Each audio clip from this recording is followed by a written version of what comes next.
बता दूं, एक दो सीटों पर पूरी बीजेपी का आला कमान जानता था कि 2 सीटों पर कहीं मुश्किल आ रही है, और इन 2 सीटों पर मेहनत भी हुई है बहुत ज्यादा। और मुझे लगता है आला कमान को मालूम है भी पोस्टल बैलेट है, लेकिन हो सकता है कि जब फाइनल रिजल्ट आए तो अजय राय शायद पीछे रह जाए। मुझे लेकिन पूर्वांचल की सीटों पर तो नुकसान हो रहा है बीजेपी को। के बाद 17 में भी 8 में से 8 वाराणसी में थी, 19 में भी नुकसान हो रहा है हुआ, इस बार भी रिपीट होगा। हाँ, आप जो कह रहे हैं अंत आते आते मुझे लगता है कहीं ना कहीं चीजें, लेकिन जैसे प्रीति बता रही है वहां पर पूर्वांचल में अभी 11 सीटों के 10 सीटों के माइनस में चल रही है बीजेपी। सर जैसा कहा गया कि 325 से आप कहीं ना कहीं तो नीचे उनको लेकर जाएंगे, लेकिन हमें देखना उस तरफ है कि कांग्रेस के संपूर्णानंद और एनडी तिवारी जी के बाद योगी आदित्यनाथ जी फिर से मुख्यमंत्री बनने जा रहे हैं, ये इतिहास है। पूर्वांचल में समाजवादी पार्टी का वोट बढ़ेगा, इसमें मुझे कोई मैं रोक रहा हूं आपको। रवि हमें बुला रहे हैं। जी रवि, क्या हुआ? किशोर, यूपी से टोटल 101 रुझान आ चुके हैं और बीजेपी 61 सीट्स के साथ आगे चल रही है। 62-37 आंकड़ा पार चुका है। 62-37 का स्कोर चल रहा है। 108 के रुझान आए हैं। उधर कांग्रेस लगातार, अब सिर्फ एक का फर्क रह गया, कांग्रेस लगातार पंजाब में आगे बनी हुई है। उत्तराखंड में 16 सीटों के रुझान आ गए हैं।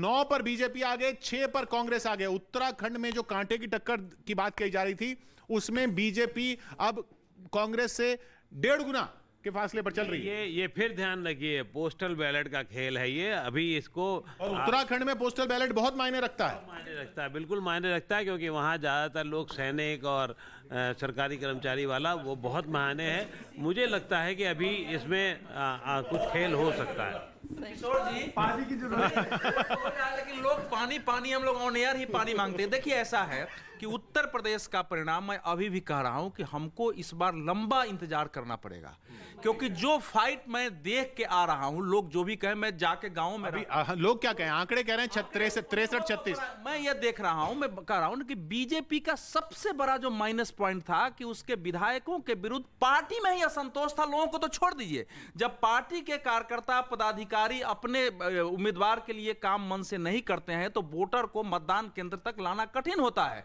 तो ये एक बड़ी चुनौती बीजेपी के साथ रही है योगी मोदी के नाम। इतनी बड़ी चुनौती के बाद अगर 64 पे आगे चल रहे हैं 110 में, तो उनका जो साइलेंट वोटर हम लोग कह रहे हैं ना, कि एक बड़ा वर्ग जो कानून व्यवस्था के नाम पर चुपचाप था, जो लाभार्थी वर्ग है और जो हिंदुत्व के नाम पर योगी मोदी को मानता है, एक पढ़ा लिखा वर्ग जो राष्ट्रवाद के नाम पर वोट देता है, वो सब है। अच्छा, हरीश रावत हमारे साथ जुड़ रहे हैं। 9-9 हो गया स्कोर उत्तराखंड में। हरीश रावत जी को सुन लेते हैं। Actually waiting for you to get just 2 questions. Harish जी, आवाज आ रही है? हाँ ठीक है जी, आ रही है। हरीश जी, स्कोर अभी कांग्रेस के पक्ष में 10 और बीजेपी के पक्ष में 10। अभी तक जो हमारे पास रुझान आए हैं 20 सीटों के, 21 सीटों के, 10-10 पे चल रहा है ये 2020 का मैच। आप सीएम बन रहे हैं कि नहीं? देखिए, कांग्रेस को जनता स्पष्ट बहुमत देने जा रही है। हम अपने घोषणा पत्र के वादों को पूरा कर सकें और एक मजबूत उत्तराखंड की जन आकांक्षा की सरकार दे सकें। हम जो है जन आकांक्षाओं, उत्तराखंड की मौलिकताओं का समावेश करते हुए आधुनिक तकनीक का उपयोग कर एक समुन्नत उत्तराखंड का निर्माण कर सकें, उसके लिए कांग्रेस को बहुमत देने जा रही है। और जी, बहुत हरीश जी, अक्कू जी हमारे साथ हैं, आपसे सवाल करना चाह रहे हैं। हरीश जी, मैं ये मान रहा हूं कि अगर आपको बहुमत मिल जाता है तो क्या आपको इतना यकीन है कि आपको मुख्यमंत्री बनाया भी जाएगा हाईकमान की तरफ से? देखिए, जो दाता के हाथ में होता है उसकी आप कामना कर सकते हैं, लेकिन उसको प्रीएम्प्ट नहीं कर सकते। दाता कौन? दाता के हाथ में है, पार्टी के हाथ में ये है। क्रोकोडाइल जो आपने इस्तेमाल किया था अपने एक बार ट्वीट में चुनाव के पहले, उसका क्या होगा? वो देखिए, अब ये नई शुरुआत है, नई चीजें हैं और आगे के लिए देखना है। तो वही जो कांग्रेस निर्णय करेगी उसका हम सब पालन करेंगे। बहुत बहुत शुभकामनाएं। जी, संतोष भारती जी का सवाल ले लीजिए। सॉरी जी, संतोष जी, वैसे आप सवाल क्या पूछना चाह रहे थे उनसे? नहीं, सवाल में ये पूछना चाहते थे कि ये बताएं कि जो ये बराबर चल रहा है और ये कह रहे थे कि हमें स्पष्ट बहुमत मिलेगा, तो इनको भीतरघात क्या कांग्रेस से हुआ है क्या? नहीं, अभी तो नहीं कहेंगे वो, तो अभी ये चलने दीजिए थोड़ा आगे। कह सकते हैं, क्यों नहीं कह सकते हैं? हाँ, वैसे वो कह भी सकते हैं। हरदा को पैरालाइज्ड करने की बहुत कोशिश कांग्रेस ने की है और इसमें 12-10 आगे चल रही है कांग्रेस। उसमें कहीं कोई दो राय नहीं है कि आज अगर नुकसान होता है तो जिस तरीके से एक स्टैब्लिश संगठन को आगे लेकर जाना और बढ़ाने और खास तौर पे विस्तार करने में और बीजेपी से नेताओं को लाने में उनका बहुत बड़ा हाथ रहा, लेकिन एक लेवल पर आकर उनको इस तरीके से अगर मीडिया में आके बोलना पड़ा इतने सीजन नेता को, तो ये अपने आप में इमेच्योरिटी। किशोर जी, उत्तराखंड में जनता के पास विकल्प क्या थे और मुद्दे क्या थे ये भी तो देखना होगा ना। बीजेपी भी एक बेहतर विकल्प अपने को प्रमाणित नहीं कर पाई मुख्यमंत्री बदल के, और कांग्रेस ने पहले नहीं किया, लेकिन नरेंद्र मोदी ने वहां धर्म संस्थानों अभी 23 सीटों के शुरुआती रुझान है, लेकिन फैक्ट यही है कि उत्तराखंड में न तो किसी को जिताने के लेके जनता में उत्साह था, ना हराने को लेके उत्साह था।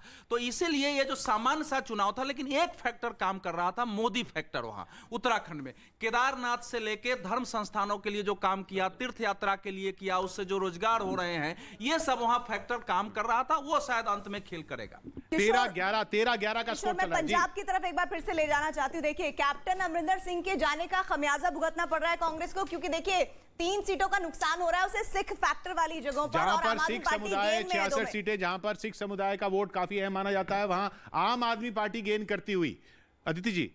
हाँ बिल्कुल, अब इसको सिर्फ इसी लहजे में नहीं देखा जा सकता कि कैप्टन अमरिंदर सिंह के जाने का ये असर है। ये असर आम आदमी पार्टी का अपना असर मालवा में भी हो सकता है, क्योंकि बहुत सी सीटें ये मालवा की हैं जहां जाट सिख फैक्टर बहुत प्रोमिनेंट है। और एक इंटरेस्टिंग टिडबिट आपके व्यूअर्स के लिए ये है कि पंजाब की पूरी हिस्ट्री में जितने भी सीएम्स हुए हैं, 17 सीएम्स हुए हैं, उसमें से 15 मालवा से रहे हैं। तो चलिए, अब आम आदमी पार्टी आगे हो गई 6-4, आम आदमी पार्टी आगे हो गई। पंजाब में 6-4, कांग्रेस उत्तराखंड में आगे 13-11, मणिपुर में बीजेपी आगे, सिर्फ एक ही रुझान आया है, गोवा में अन्य पर 2 आगे, और 75-38 यूपी में स्कोर चल रहा है। चलते हैं लखनऊ प्रतीक के पास।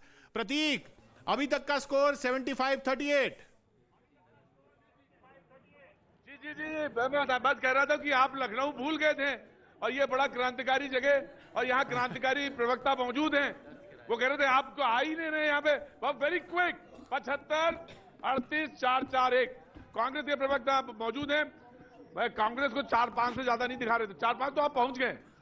इसके आगे कुछ बोलिए, शुरुआती रुझान है। प्रतीक भाई, फैसला जो भी हो मंजूर होना चाहिए, इश्क हो या जंग हो भरपूर होना चाहिए। मुझे तो लग रहा है शाम को मुशायरे ही चलना पड़ेगा आपके साथ। सुनिए, मुशायरा चलेंगे दोनों लोग देखने। सुन लीजिए जी। हमने जो है चुनाव लड़ा है श्रीमती प्रियंका गांधी जी के नेतृत्व में सत्ता और व्यवस्था परिवर्तन के लिए।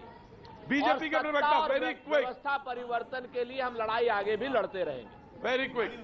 देखिए 78-37, देखिए शुरुआती रुझान जो है वो यही दर्शा रहे हैं कि फिर से उत्तर प्रदेश में महाराज जी आ रहे हैं। लेकिन देखिए आप 78-37 में नेक टू नेक फाइट है। नेक टू नेक फाइट नहीं है। अभी ये शुरुआती रुझान में भी भारतीय जनता पार्टी बढ़त पर है, और निश्चित तौर पर 37 वर्षों का रिकॉर्ड उत्तर प्रदेश में टूटने जा रहा है। लेकिन आप मुस्कुरा नहीं रहे अभी। नहीं, हम बिल्कुल मुस्कुरा रहे हैं। हम उत्साह में है, ऊर्जा में है, उमंग में है, तरंग में है। समाजवादी पार्टी 37 है, 78-37। सर, मैं यही कहना चाहूंगा कि बहुत हुआ जुल्म, अब इनकलाब आएगा। शाम तक इंतजार करिए, समाजवादी सैलाब आएगा। क्या बात है, समाजवादी सैलाब आएगा। वेरी क्विक ये रिएक्शन था। जनता मौजूद है, और मैं 10 या 12 मिनट के बाद अगर आप आएंगे तो कुछ स्थिति और साफ होगी, फिर बात करेंगे।